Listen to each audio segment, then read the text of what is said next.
Well, thanks very much. It's sort of an embarrassing introduction, but I guess I'll take it. It's nice to have someone say nice things about you. The work today I'm going to present is sort of builds on some of this. It's something that says it's actually it's going to appear in Transactions. It's actually available online right now. It hasn't actually officially been published yet because the volume for this year it's not appeared in. But this is some work that I did with Mark Graham, so what I'm presenting here, it's both our work, and it's building on some of the work that Oliver was talking about in terms of trying to understand how information has a spatial component to it, particularly understanding how it's sort of shaping different parts of our world, different parts of our mobility, and so forth.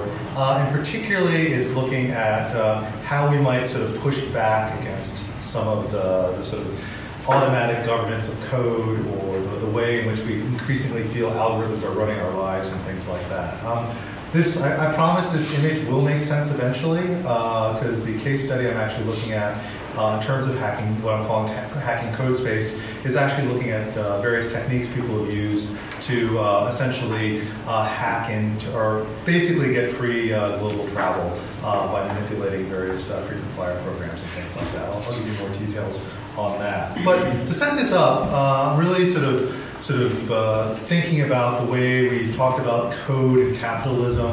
Particularly, I'm going to use a lot of the idea of Kitchen and Dodd's code space, this idea that more spaces that we're interacting with are sort of regulated by code. They wouldn't function if the code or the software wasn't taking place. And this is really sort of, in some ways, a basic characteristic of our world today.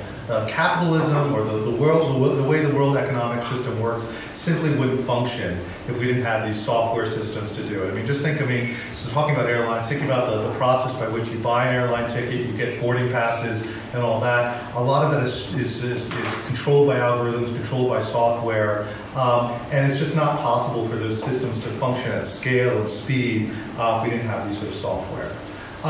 And as part of this, and I think this is sort of building on the sort of software studies that's been coming out in the past 10 years or so, we've tended to really emphasize how powerful code is, how powerful software is. In part, that's very understandable, stuff that I've done myself in my own work, because it's sort of a relatively new thing. We want to get this idea of how powerful, how important this stuff is. And so as a result, it's felt sort of like a sort of black box, that it's this really powerful thing that we don't have any control over. We don't quite understand how it works.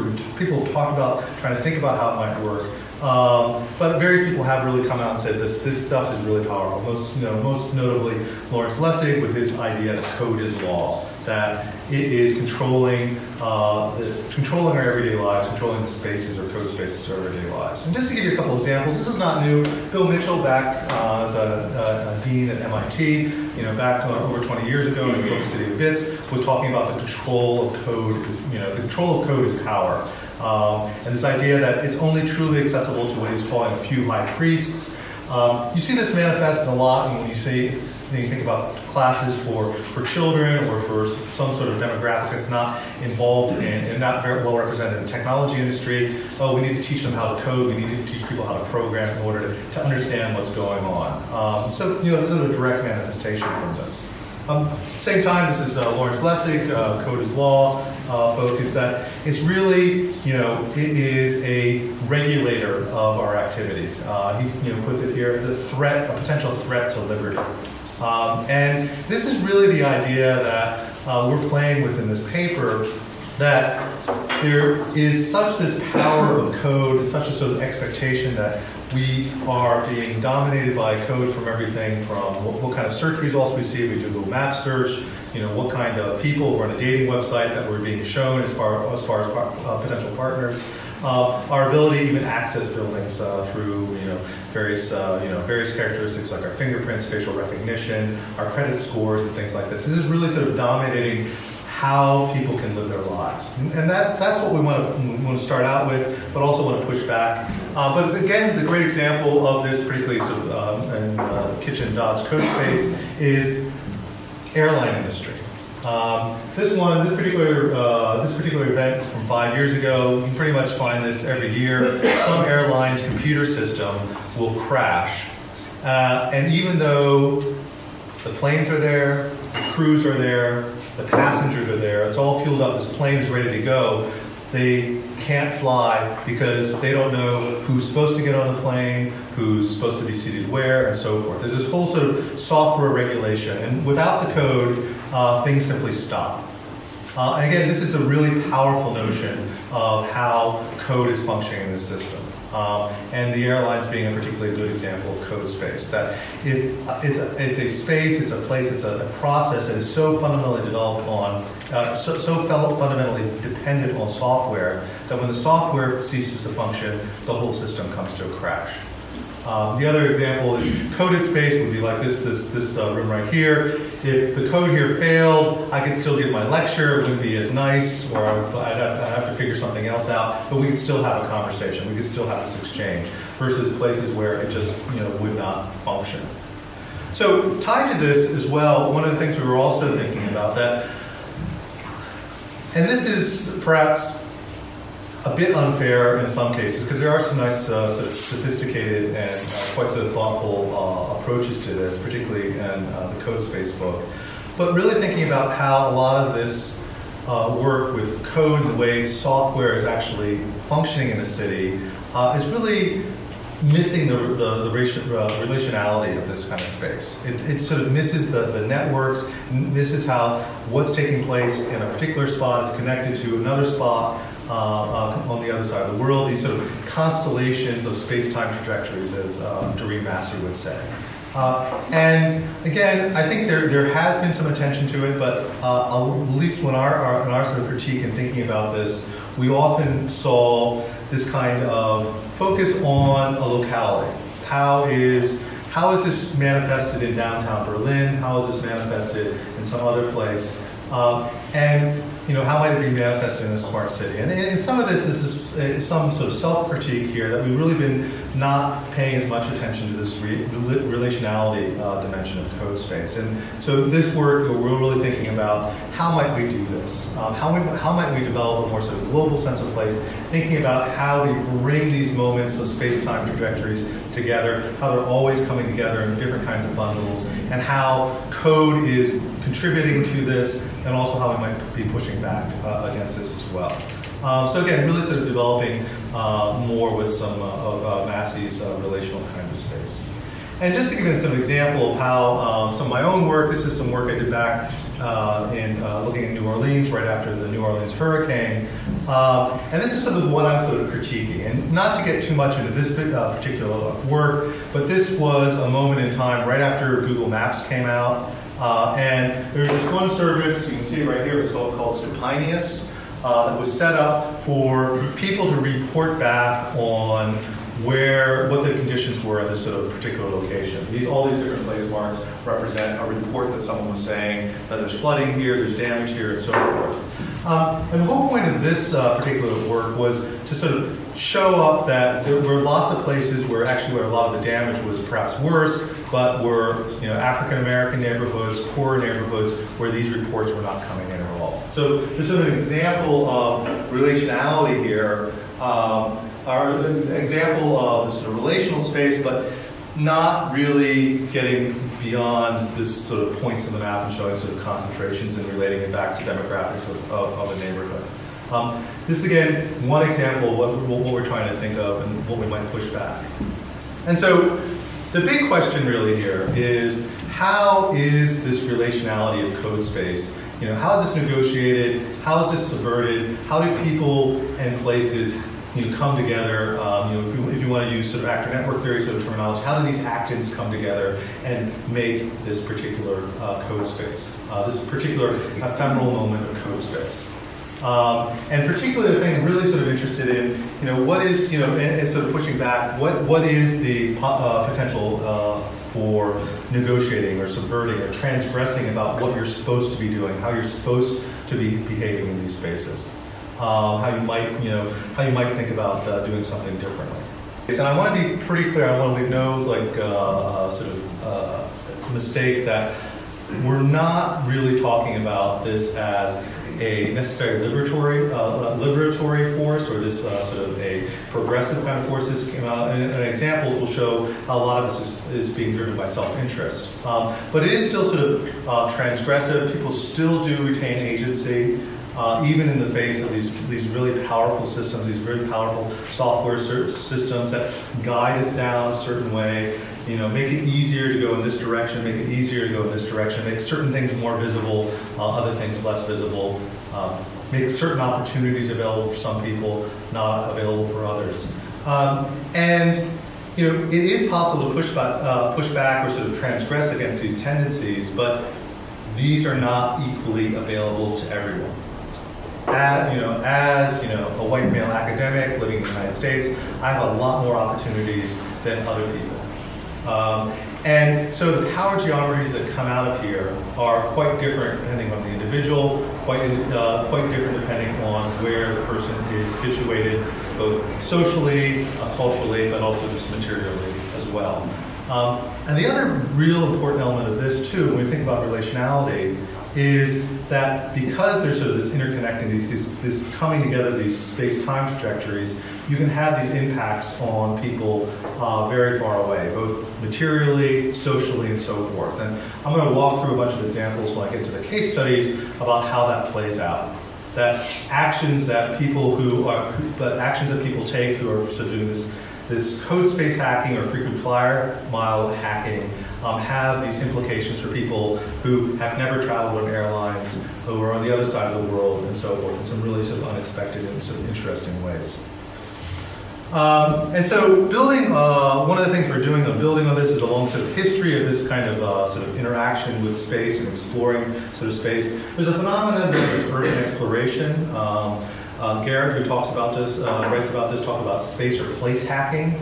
And urban exploration is this activity where people essentially find largely, mostly sort of infrastructure or abandoned buildings kind of activities, where you find open doors, hop over fences, or things like that. Basically, you're transgressing the physical space. You're not supposed to be in these areas. They're private, they're unsafe, they're abandoned, what have you.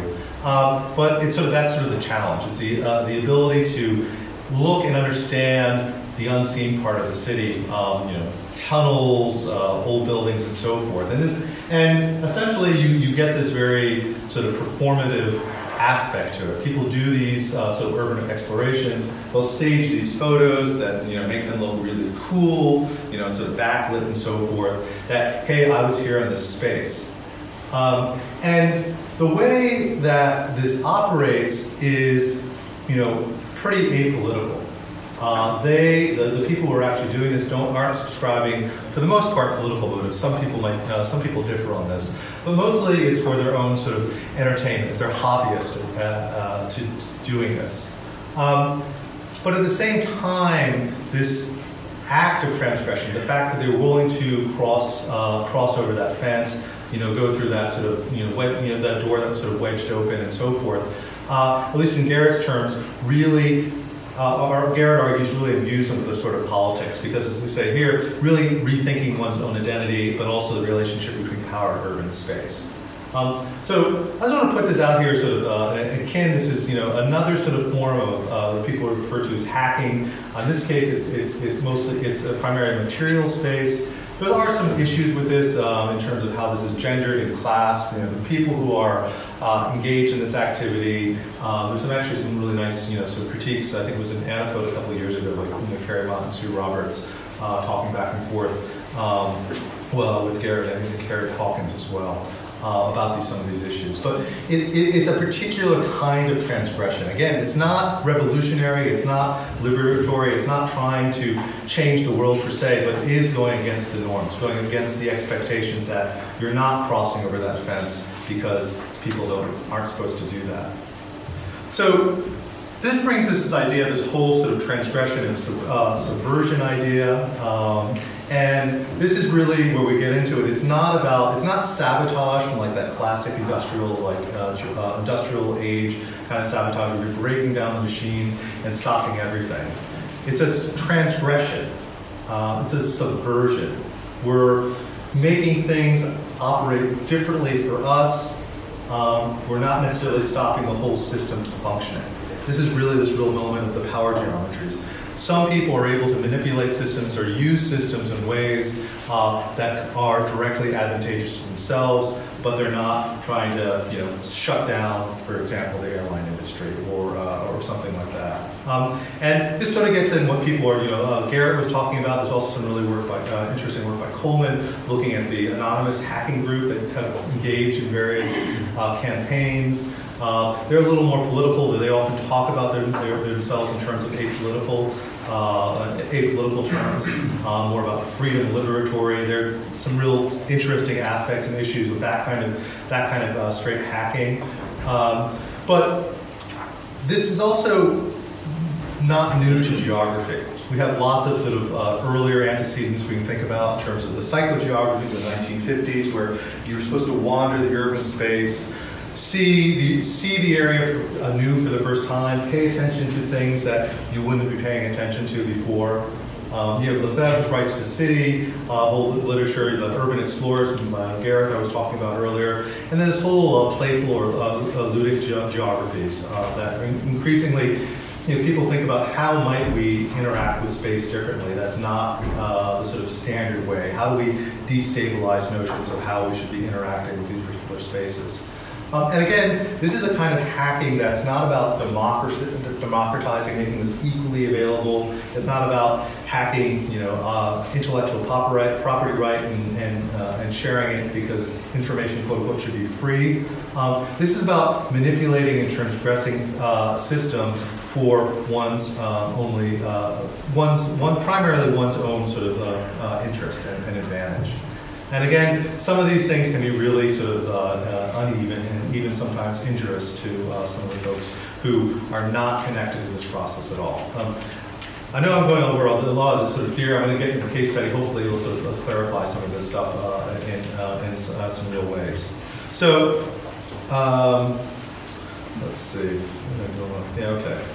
All right, I just want to make sure I'm here. So I think I've actually sort of talked about this a whole lot already, but essentially thinking about the same like hackers, that the hacker culture came out of the computer science industry or computer industry. It was all, or not industry, but the computer movement. It was all about showing how someone was clever, that you were able to do a particular kind of thing that was hard to do, get access to something. It wasn't necessarily about damaging the materials or stealing data or something like that. There's a sort of subset of this kind of activity. Hacking writ large was more about status. That's why these place hacking people, they'll take these pictures of themselves in these spaces because that gets some status within the community when they share it. Very similar for code space hackers as well. It's not to necessarily break the system, it's to get access to certain things. And it's a combination of digital and material elements to get this sort of stuff. So thinking about the code space of air travel, lots of different things, just a couple examples here. Down in the lower right-hand corner is just example of code. It's probably not even air travel code, I just found it on Google Images, but the actual software that you would see on a web page. And people interact with that in various ways in terms of scraping data, doing searches and so forth. This is a really interesting interface through a way that you can get access to flight schedules. And one of the things that people do in this airline hacking community is look for misfiled fares that are much cheaper than they would be. Sometimes people move a decimal place in the wrong way or do a currency transaction differently. It's all, as we check in, also where we're ending up on the particular plane. Do we end up in economy? Do we end up in a premium economy, business, or first? These are all sort of aspects of what people are trying to manipulate within this community. Now, when Kitchen and Dodd wrote the book Code Space, they talked a lot about the power of code. They also talked about this human element as well, and looked at how these various human gatekeepers performed different kinds of roles. And you can think about this, from your own experience traveling on planes, or going through airport security. Were you put in a nicer seat because the person rather than in your middle seat. How did that happen? A lot of this sort of social interactions. There are also very specific rules by how they're supposed to upgrade people, and airline hackers will play around with that. There's also just going through security. If you're pulled aside for a secondary search and going through airport security, why is that? Is this a random thing, or are you being profiled in some particular way? And the other thing that Rob and Martin have talked about in this is that there's been remarkably little sort of pushback or organized resistance to this kind of stuff. And so I think this is true. I mean, it's really sort of interesting thinking about how, this is sort of a much broader question than this specific example, but we're sort of trying to get at this as well. How do we resist this sort of stuff? I mean, both collectively, through social movements, how do we resist this power of code, or the desire to put us in certain kind of categories and certain kind of boxes and not? In our particular case, we're sort of arguing that what's really happening, what we see right now, is not so much trying to disrupt the system, but making it benefits for a particular individual. So I want to talk a little bit about the method and the research for this. This is sort of an interesting paper in that we started doing this long before we actually planned to write a paper. This is something that Mark and I started about, probably 10 plus years, what we call participant observation. We really began this as hobbyists, and I want to be clear about this. I think it's one of the interesting things about this work. It started out, we essentially were doing these things to get frequent flyer miles so we could get book flights at hotels for free. I mean, that was a very base motivation. And I think this is also sort of reflective of, how we choose our research topics. There's this sort of idea that we're this, disinterested researcher coming to something, some sort of topic, very neutrally, when in reality a lot of our work is sort of based on these sort of ongoing interests. But I will say, because of this, we started this way. This really gives a real advantage for this particular paper, because we've been doing it for so long. We knew a lot. We had lots of sort of connections within these sort of networks. And I will say, a lot of the way that this actually takes place, this information is shared, is through online news groups. There's some physical meetups where people have conferences and workshops sort of like this. We've never been to any of those. But a lot of it is these websites. Flyer Talk, for example, this is that particular image up there. But then lots of blogs, too, that have really appeared in the past 5 to 8 years that are outlining these kind of activities. And because of this, and also as part of the review process, one of the questions we got were real sort of like asking about, this seems like quasi-problematic research. What are the ethical implications of doing this sort of thing? I'll talk about that in a bit, but I do think it's really, just a useful example to think about how you might, turn some research. Because I mean, we originally, we started doing this and we thought, well, there's some really interesting sort of spatial dimensions to it. How do we frame it? How do we think about it? To make what we're doing or what we're observing here actually sort of an interesting from an academic standpoint, interesting, contribution to ongoing research. And so this is what we sort of came up with. But I just want to point that out as something that you might think of in your own work. So some of the ethical considerations, and again, this is something I just want to again put out for the topic of this workshop. I think it's actually an important question, particularly for people who are thinking about scraping data from various places. There's all terms of services that, pretty much a lot of academics, a lot of other people, sort of violate, but don't think about the violation because it's fairly. Well, it's fairly benign. It's not, particularly you're not making money on it, things like that. But there are some ethical questions that come in a lot of this kind of research that we might engage. And it's also something geography and social science research is, not used to dealing with. Terms of service is a relatively new thing. How do we negotiate it? How do we sort of push back against that in terms of fair use? That's another topic. But in terms of ethical considerations, one of the things that often people talk about is like, oh, you shouldn't do this because you're going to get arrested. I will say, just for the record, we've done nothing illegal here. None of the things that I'll be talking about were illegal by sort of state law or government law. A lot of these arrangements, frequent flyer programs, are organized under contracts. For example, if you have a frequent flyer program, you might not know this, but you don't actually own the frequent flyer miles. The airline owns your frequent flyer miles, and they can take them away from you at any time. That's the way it's set up. They change the rules constantly. How many miles does it take to redeem from North America to Europe or something? That can change overnight. So it's all regulated by contract law. Again, we didn't actually do any violation of contract law. There's a couple sort of bright shining lines on that sort of stuff. I will say, given some examples, I'll point out what we've done and what we've not done, and you can make your own sort of take on if we hit some ethical issues. The other real issue is the fact that the thing that we're dealing with, these frequent flyer programs and airlines, are really complex institutions. Particularly the frequent flyer programs. You have load management, yield management systems that want to award the fewest free tickets possible. That's how airlines make money. They don't want a lot of people flying on these things. At the same time, they want to have enough so people believe in the system that they can use these frequent flyer programs for marketing purposes as well. So there's these conflicting within the corporation. There are like American Airlines, for example.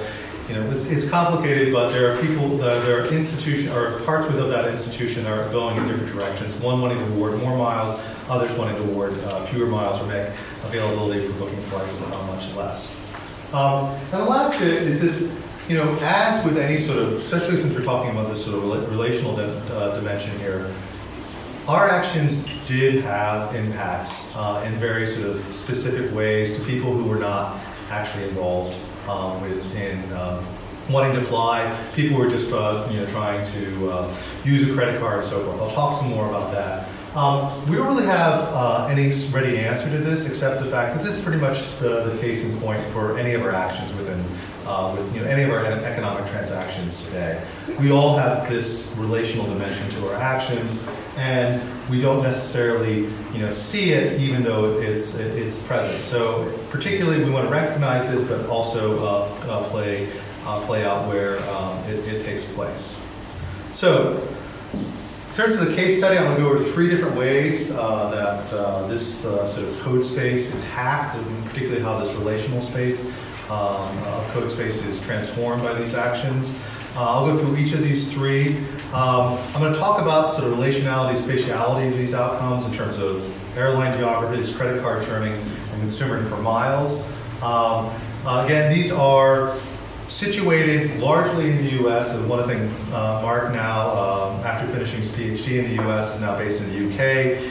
One of his great regrets over the past, say, 5 years is how much fewer opportunities for this there are in the U.K. versus the U.S. Not many opportunities to do this in Europe either, because the UK and Europe have sensible financial regulations, whereas the US doesn't. Will happily break down the global economy sometime soon again, no doubt. But again, this is very situated in certain both in terms of who gets access to it, but the regulatory environment which they take place. Again, people who have more resources, more flexibility in their lives can take advantage of this.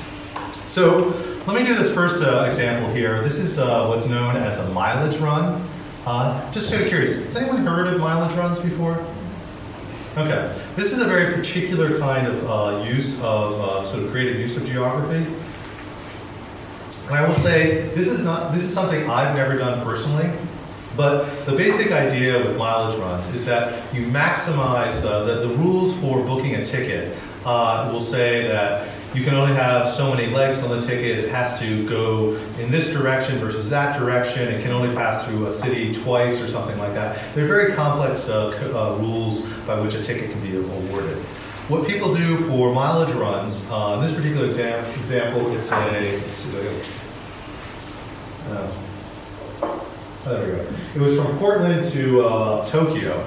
That was the actual trip the person was doing.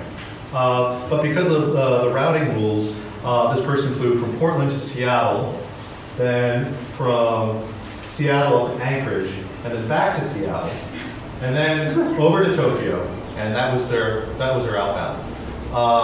Their return was Tokyo to Hong Kong, back to Tokyo, Tokyo to Beijing, Beijing to Los Angeles to Seattle, and then back to Portland. And you're like, why would anyone do this? It depends on how much that flight cost.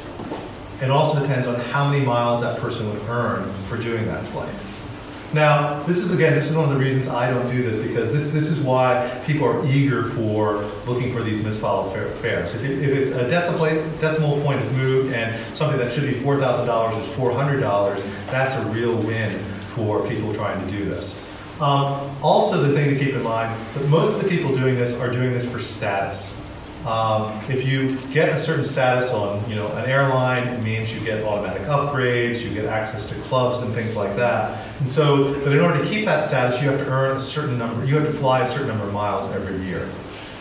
So that's sort of motivation for that kind of stuff. Again, it doesn't make a whole lot of sense, but if you're someone who is sort of a hobbyist, has some flexibility in time, enjoys flying, knows that you're going to most likely get upgraded to a business class seat and all these legs, then doing that sort of crazy flight seems, well, it still seems crazy, doesn't it? But at least from the person making the bookings point of view, people are willing to do this. I mean, this is by far, this is not as crazy an itinerary as some that I've seen.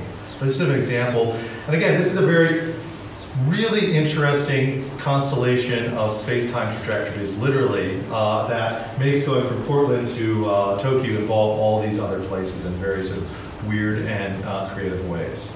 To give you another sense of just some of how this gets talked about, I'm not going to run through all this. You can read through this. This is one of our contacts within who's actually sort of deeper into this whole sort of frequent flyer world than we are, what he refers to as the secret net. There is no secret net, it's an email list. That's sort of how he found out about this. And essentially, he was passing on this deal and saying, hey, this is a great deal, you should hop on this. And essentially, to parse this whole thing out is a lot of work, but just to give you some of the highlights, it was a misfiling of a fare on Thai Airways that you had to start in Taipei and go to Los Angeles. But you could fly that route in first class for $650. Okay? You also had to be sure that, where was this? You had to book it on Expedia, the New Zealand version of the Expedia website, not the regular .com or the .uk version of New Zealand. This is actually another sort of real important aspect to it. These mistakes pop up in strange places. If you are going to do this, going to the New Zealand Expedia website makes perfect sense because you get that kind of booking and that kind of routing. He made this more complicated from Taipei to Hong Kong to Bangkok to Tokyo back to Los Angeles because he wanted miles. And there's a whole another sort of justification down here in terms of, because he has a certain status on United, he gets 250%. His mileage earnings is 250% of the actual miles flown. So he actually gets a much bigger reward, I think about 32,000 miles. For flying for that. And just to give you a relative sense, at the time he was doing, you needed 50,000 miles to get a one-way business class trip between Taipei and the United States. So he's basically saying, yeah, this is really worth it. I both get status, and then I can, also get there. We had a whole exchange because I was sort of like, why would you do this? It sounds interesting. I have other things I have to do.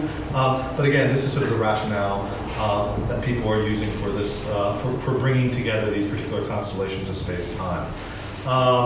I guess I sort of talked about this, these techniques, this sort of complexity, there's this ephemeral moment where you're bringing all these things together, a specific kind of code run on a specific website. In this case, it was associated with a particular country to bring all this different routings and all these different flights together in this particular mode, this particular moment.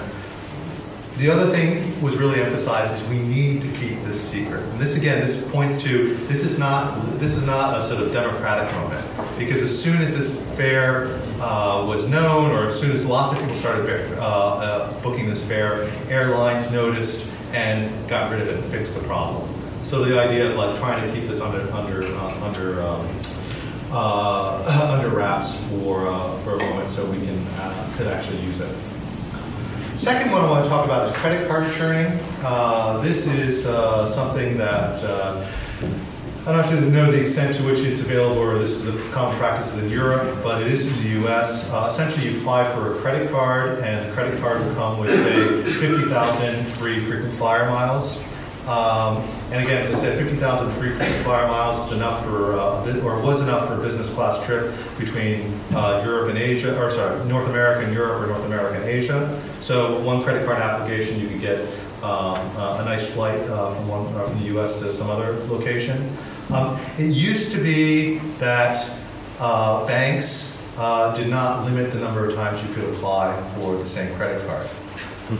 And so, literally, you could apply for the same card over and over and over and over and over and over. And I'll show you a slide on that one in a bit. The real thing about this, and this is again sort of getting to relationality, you had to have a good credit score, what's known as a FICO score in the United States. Essentially, if you had a long history of credit card, or good use of credit, if you had a mortgage, you were sort of well established, you had a high enough income, you could get these things very easily. They were not equally available to everyone. Banks would not extend credit to everyone.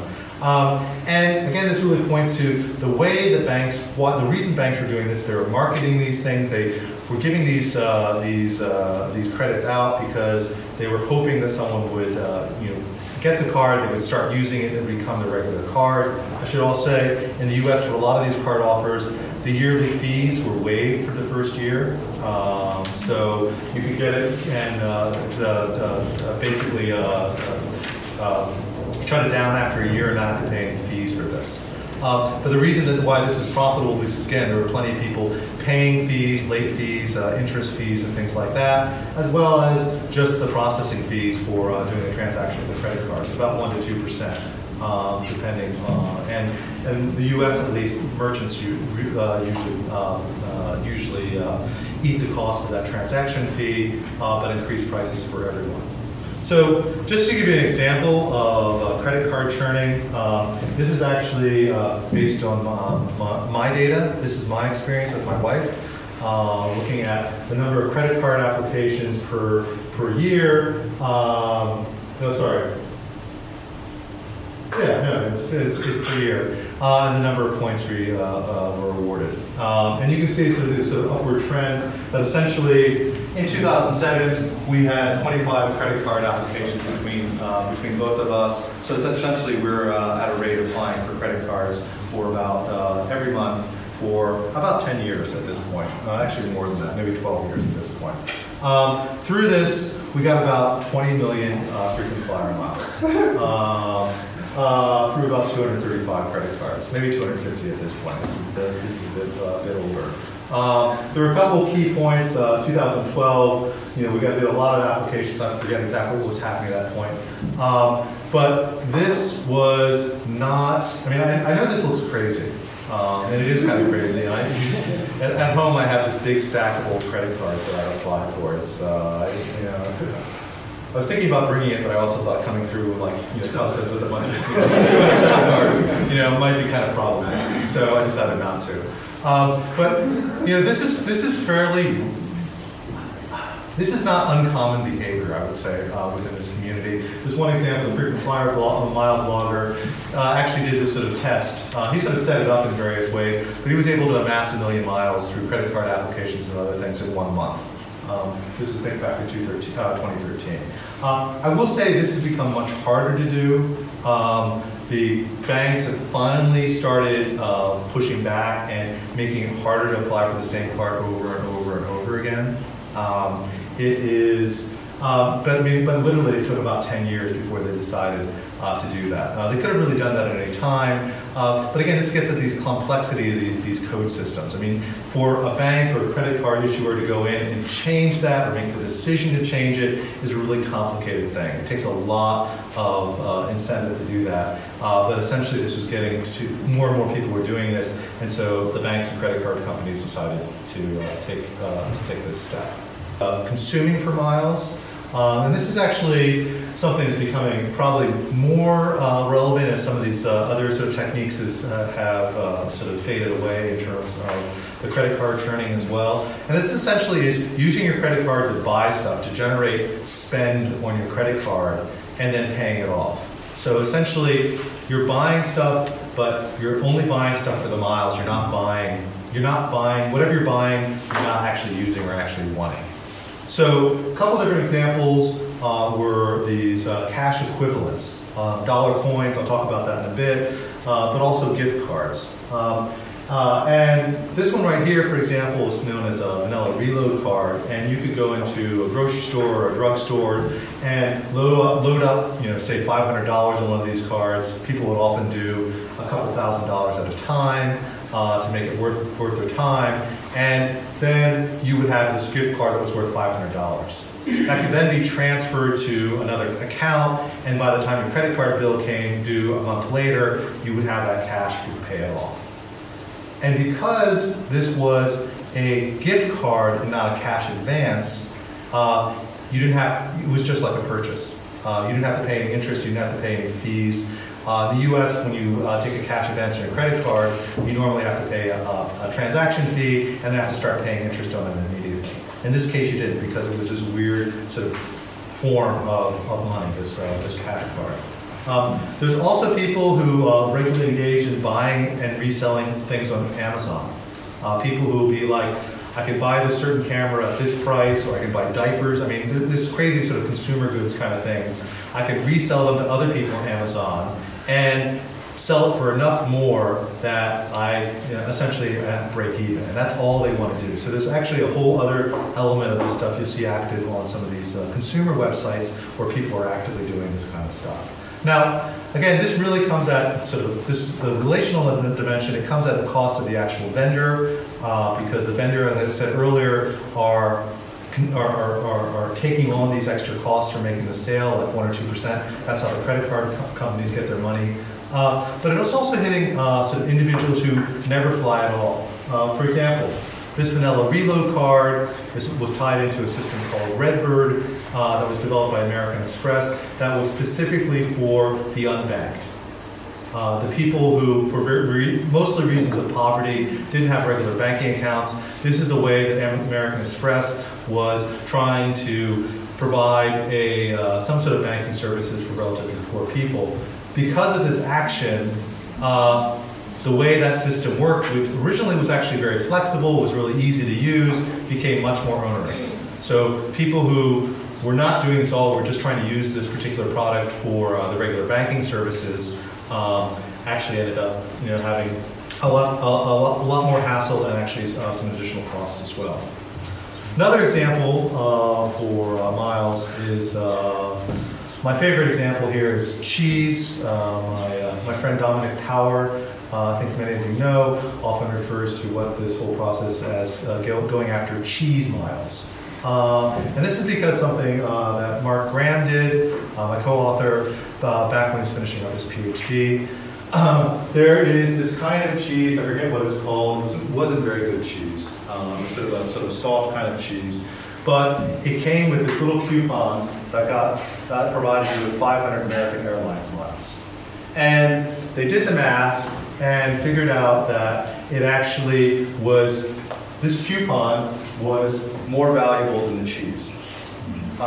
And Mark, also being enterprising, contacted a wholesaler and was able to get the cheese at the wholesale price. He then turned around, went back to this Flyer Talk website, brokered a service for 3 other people on Flyer Talk who paid a little more than the wholesale price for their cheese, and so he ended up getting this cheese for free. So this is about 150 kilos of cheese. The total purchase, I think, was 700 kilos of cheese for everyone.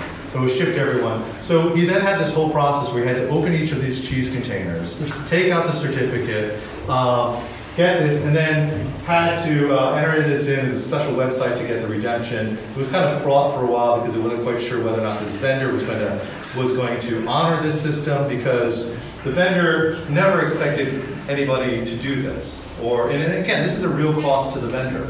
This is a marketing thing. They expect certain rates of redemptions. Having people do this, like, totally threw off that model and actually cost that particular company, more than they were expecting to pay on that marketing campaign, or most likely. We don't actually know for sure. But then there was this whole issue of what to do with the cheese, because 150 kilos of cheese is a lot of cheese, and particularly if it's not very good cheese. And so there was for a while that everyone in our department was getting little gifts of cheese in their mailbox and so forth. But I mean, this is part of this, these moments of space-time trajectory that you don't think about, this sort of real materiality that came out of this particular example. A similar example was consuming miles were dollar coins. This is something that the U.S. Mint. The U.S. there are dollar coins in the U.S. If you might not believe it, but they actually do exist. They're not in circulation widely because people don't like to use them. So the U.S. Mint was allowing you to purchase dollar coins with a credit card. It would code as a purchase rather than a cash advance, and they would also mail to you for free. So literally, there were some people on these. There was one person who had the username was Mr. Pickles on Flyer Talk, claimed that he bought over $800,000 worth of dollar coins in this process. I did this mainly just to sort of see and sort of have the experience to try this. This is $1,000 worth of dollar coins. I will say, this really also gets at the real sort of materiality of this, because if when you're having $1,000 of cash delivered to your house, you want to stick around for it. And then once you get it, even though the shipping is free, I then had to go down to my bank with this collection of $1,000 of dollar coins and explain why I had these and why I wanted to put them in my bank account. They were relatively nice at it, but I felt, there was a real sort of feeling of social stigma to that. But again, these sort of weird moments. The last one I want to talk about is this Kiva. If you're familiar with Kiva, this is an online system for making microloans to mostly developing country contexts or projects. Loans for like $100 or $300 or something like that. What started happening in the frequent flyer community, people would start using this, making these loans as a way of putting spend on their credit card, charging a certain amount of money by funding this project with the expectation, and these projects were very small amounts, and they would be paid off very quickly, within 2 to 3 months. And so their logic was, I can make this credit card payment, I can get this spend, I'll be paid back most likely. There would be some default risk as well. But they're willing to do that because they can float for a month or two because they have enough cash on hand. And as long as they get paid back, it's really just a way of cycling money through, which has huge implications because this is a development, a sort of crowdsourced, microloan development sort of service. And so suddenly all these projects were receiving funding, because these frequent flyer hackers wanted to fly in business class. And just to give you an example, it's kind of an interesting website. They have these various teams you can belong to, and it's always the Christians versus the atheists who are sort of fighting for one or two in terms of who is donating the most money to these good causes. But this one right here, number 3 were the frequent flyer miles. This is literally, in this case, I looked at it, I think it's at 15 million at this point, literally $10 million worth of these microloans are going through precisely because people were trying to reach these sort of spend goals within frequent flyer miles. So again, this real sort of bizarre relational moment where there's a certain kind of development, certain kind of entrepreneurial development within lots of different developing country contexts that was receiving funding because that people were trying to do this. The people who were doing this didn't really care. There would be some sort of notions about, we're making the world a better place, but they really didn't care. They would just go through and fund things, as quickly as they could. They didn't look at this sort of stuff, even though they would, perform this sort of rhetoric of trying to make the world a better place. So, a couple conclusions on this.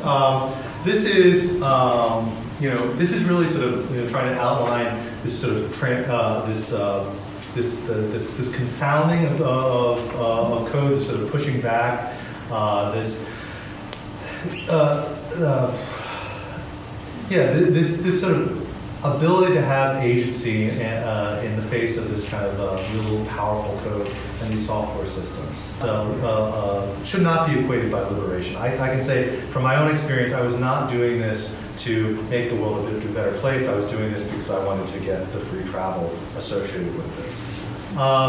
And because of this sort of, you have these weird constellations, these weird sort of interactions between this sort of pushback, this sort of resistance to these kind of codes, and these relational networks that come out. Everywhere from these funding of developing microloans in developing countries to 150 kilos of cheese that you have to deal with. There's a really sort of interesting moments where that come together for this. And again, one of the issues, and this is sort of, I think, probably the sort of toughest issue for this, is that while you can find these moments where the power of code is being pushed back against, the ability to do that is very concentrated. It's not concentrated in people who necessarily quote unquote deserve it. It's people who have through various connections or status have the ability to do this, and a lot of these negative effects are dispersed elsewhere. Everywhere from vendors maybe having to pay out more marketing campaigns than they expected, but also low-income people who are looking for banking services that are hitting more costs and so forth. So, yeah, essentially the end of this is just I don't want to sort of oversell this as sort of this moment of hope, because I don't really think it's a moment of hope. I think it's a moment of thinking about the possibility of how the power of code is possible to transgress against, possible to confound, possible to make more difficult, sort of carve out a little space for oneself. But this is really sort of individualistic. This is not really sort of a social movement and pushing back against code. I think that's actually sort of a very interesting question. I haven't done a whole lot of work on that, but I think this more than anything is trying just to sort of think about how we might approach this, and then and the part that we really didn't answer in this particular paper is how we might approach it, for a larger social good. And that will be it. Thanks.